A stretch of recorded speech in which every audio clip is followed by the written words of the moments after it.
What are we hearing from, speaking of spending money, since it could have been a dark and dreary holiday season around Castle Cornette and Last Manor if it wasn't for the fact that we were smart enough to have other streams of income besides the weasel.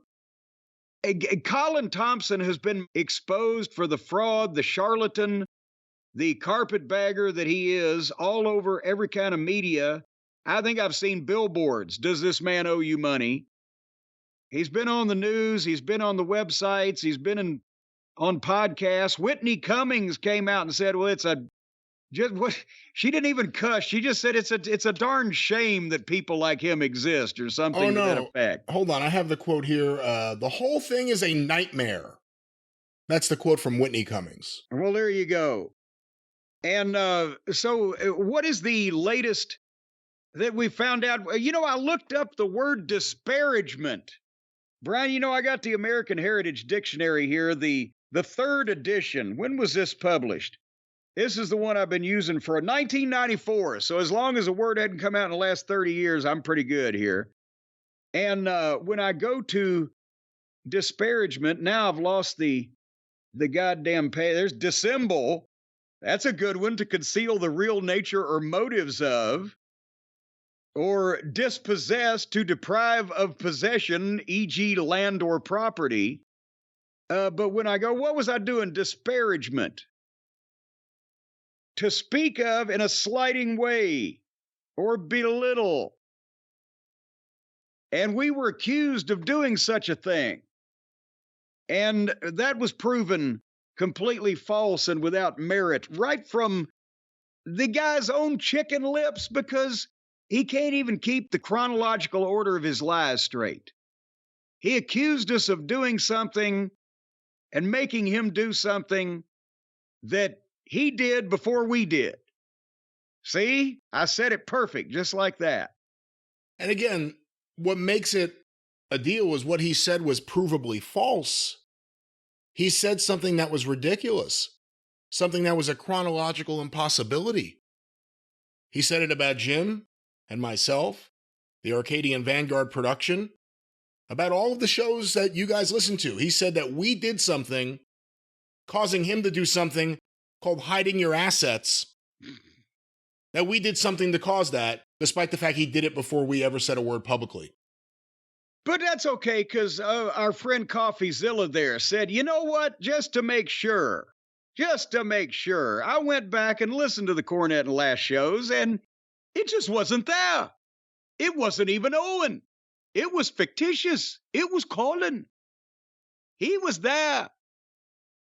You know, and I'm just going to say, this guy is such an idiot now, and he's like a deer caught in the headlights that everybody in the known, at least English-speaking world is looking for him to ask him where all the millions and millions of dollars that he stole is.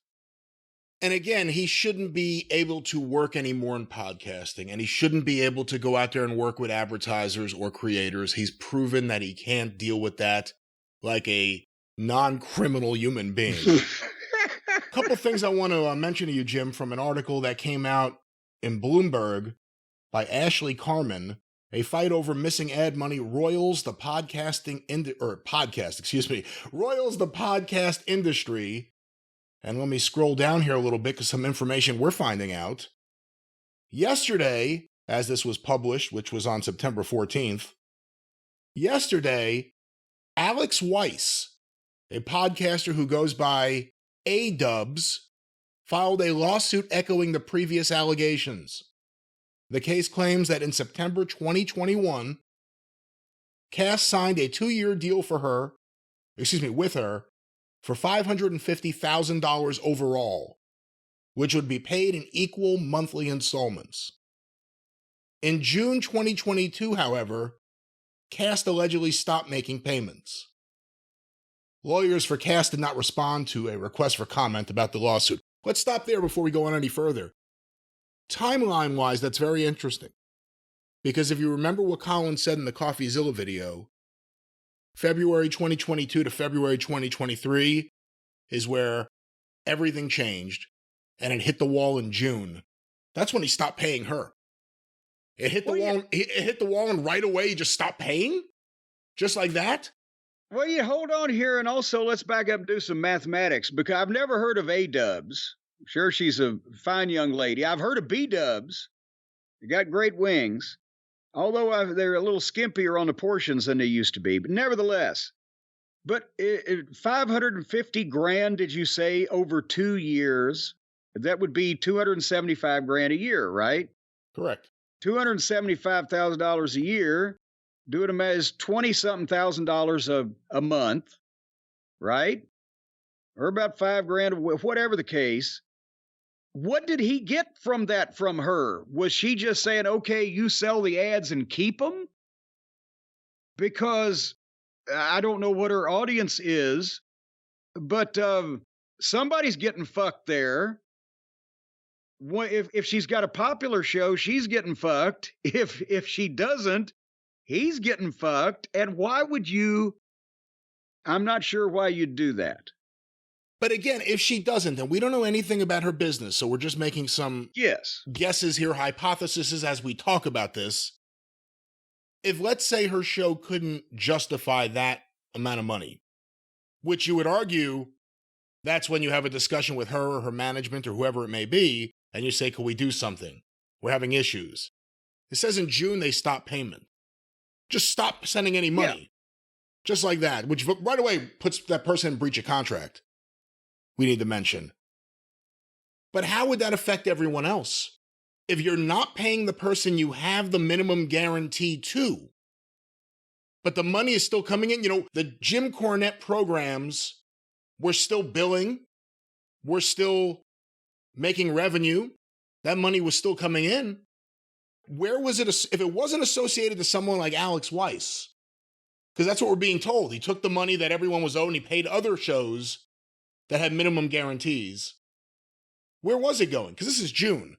Let me go back to this. In the suit, Weiss claims that around November 2022, Thompson's lawyer emailed to say Kast wanted to terminate her contract, in part because the content of her podcast was, quote, obscene and, quote, vulgar. And by the way, this is Colin, who in that video that he just did, that interview where he looked awful, I'm not even talking about physically, I'm just talking about the way he presented himself in that CoffeeZilla interview. Remember what he said about Kast Media? Where's the $4 million? I had a vision and a dream, and we were going to buck the trend and fight the system and let people speak, free expression. They hit her with obscene and vulgar. This skateboarder, what was she saying on that show that was so obscene and vulgar? She be more vulgar than we are? And if so, how can we step up our game? According to the lawsuit, the lawyer made her an offer. If she agreed to terminate her original contract with Kast, she would then receive 3 months' worth of unpaid installments. The lawsuit claims that Weiss entered into the agreement, but then never received the money and is still owed $68,750. So, in addition, in addition to financial damages, the lawsuit is also seeking an audit of Kast's accounting, which Weiss claims she's entitled to under her original contract. Boom. Boy, they better start working a copy machine overtime on Colin's accounting. But so they trump up some bullshit. Well, we got to get out of this deal, so we'll give you part of what we owe you if you will get out of this contract. Okay, yeah, let me get out of this contract with you people for part of, and then they don't pay her the part. Vince went to Brett and said, I can't pay you. Negotiate with Bischoff again. Whatever was true or what it wasn't, Vince went to Brett and said, I can't pay you. I can't afford this contract.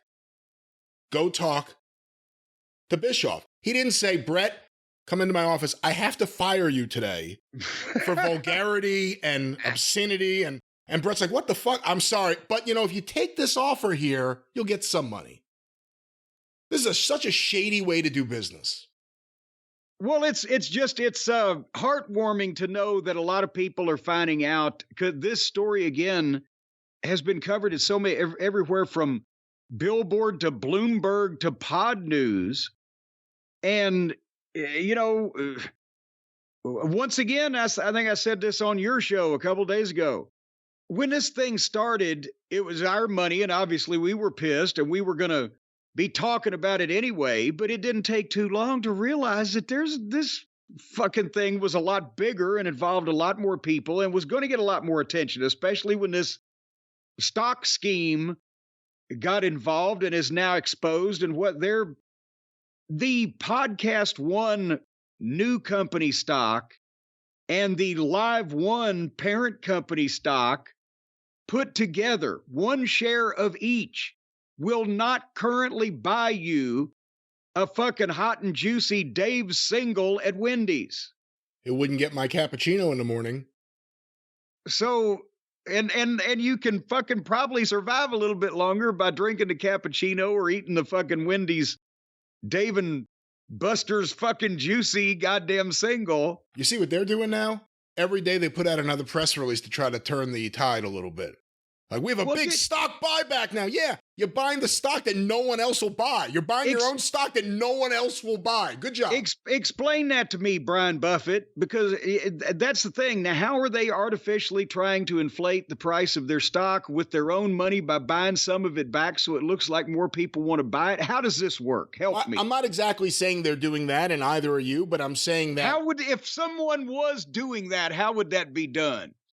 Well, again, you're seeing movement in the stock. You look for some sort of positive signs in the stock. If you're someone who's willing to avoid things like, financials, and you're just looking for a stock that's going to make some moves, you're watching to see what's going to happen.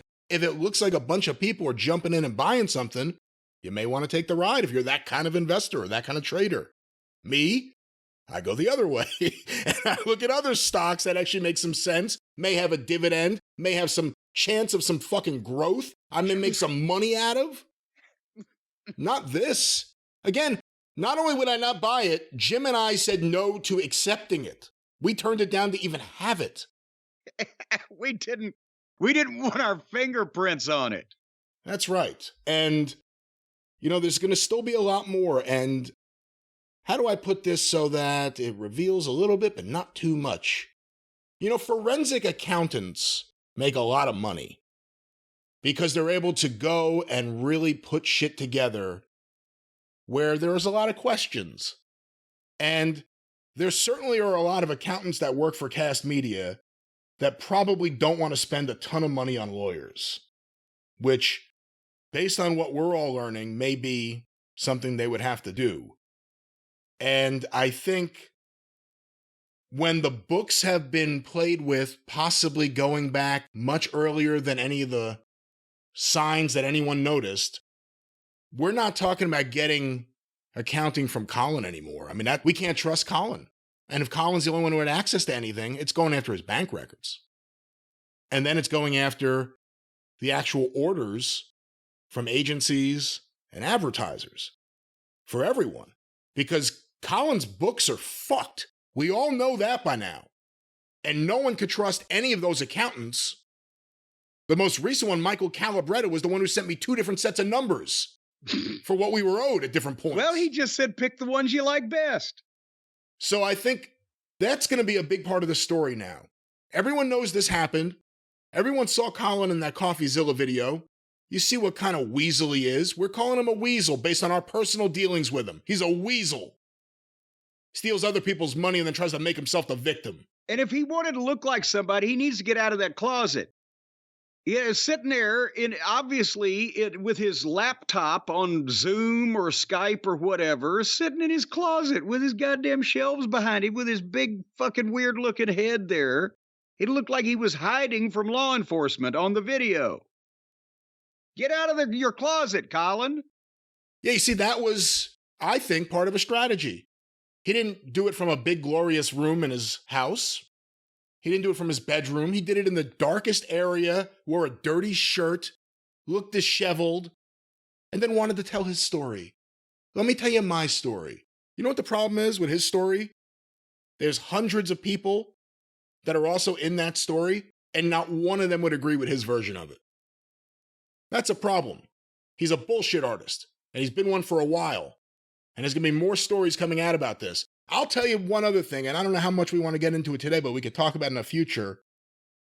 There's a guy who was on the CoffeeZilla piece, Dustin Knaus, Colin's, I guess, former business partner. I don't think they're still working together, but that's how he was introduced on this show.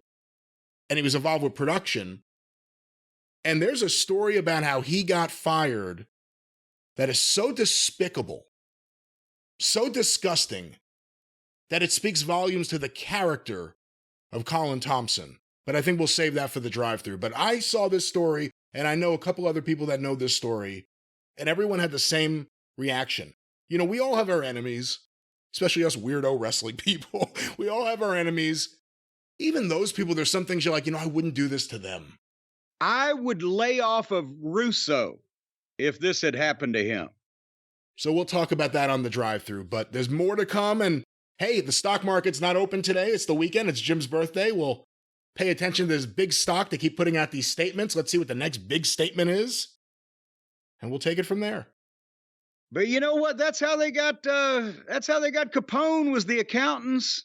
That's how they get all the big white-collar criminals, is the accounting, then the accountants, and the people who flip instead of serve, as in flipping sides instead of serving time. I can think of 5 different accountants. How much money do you think they want to spend on lawyers? And how much time do you think any of them would want to go to federal prison for helping out in whatever financial games Colin was playing, affecting us, podcasters, all across the United States? Well, at least if they either have to serve time or etc., they'll be able to figure it out because they're good with numbers. Once again, if you're hearing this segment has been cleared by Stephen Pinu, the greatest attorney in the world. 888-692-8084. Get even with Stephen at newlawoffice.com.